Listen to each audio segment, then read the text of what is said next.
You ever walk away from a conversation feeling guilty, confused, or like somehow you just agreed to something you swore you wouldn't? Yeah, me too. And you know what that is? That is called manipulation. And today I'm going to give you the fastest way to spot it, shut it the fuck down, and never fall for it again. So, manipulation is not always obvious. Sometimes it's wrapped up in guilt trips, fake concern, or subtle power plays. But once you know the signs, you can break free from that shit. So, the top three manipulation tactics that narcissists or even toxic people in your life will use. There's the guilt tripping, right? After everything I've done for you, or, some variation thereof.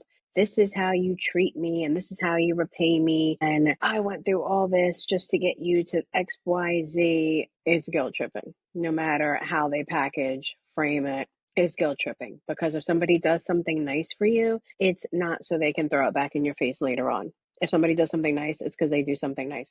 If someone does something nice for you in order to throw it in your face later, that is manipulation. Then there's my other favorite, gaslighting. I never said that.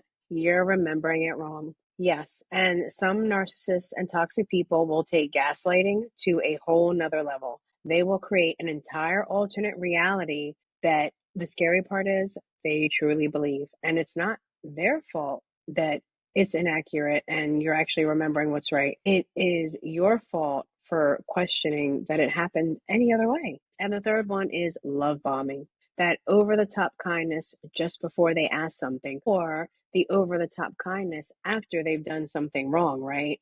Because then they need something for you or they want you to forgive them like now, right? The goal of all these tactics is to make you doubt yourself so they can control you.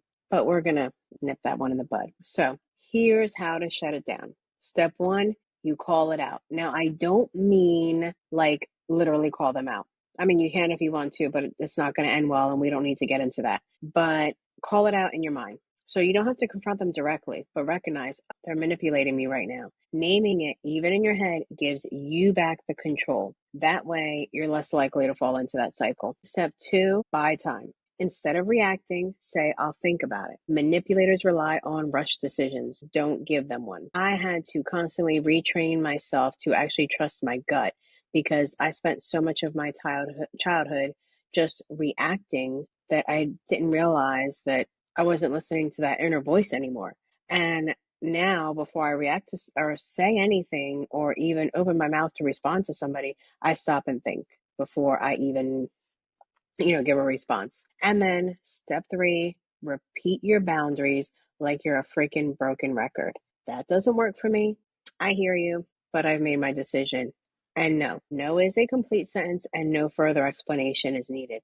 As a matter of fact, if you over explain, they'll generally find those little holes to jump in and try to knock down your defenses, right? Because that's what they're always looking for. They're looking for that weakness. And our intent is to not give them one. So remember, step one, call it out in your mind just so you have a name and power to it. Step two, buy yourself some time. You don't need to react immediately to everything. Step three, repeat your boundaries. I can't stress this one enough. Like you're a broken record, no is a complete sentence. Hold that line because if you keep going back on your boundaries, they're going to realize that your boundaries do not matter. So I just want to say you deserve relationships where you don't have to second guess every interaction. So if you're done being manipulated, book a break free chat with me. The link is in the description. It is time to take back your power and be the badass that you were meant to be.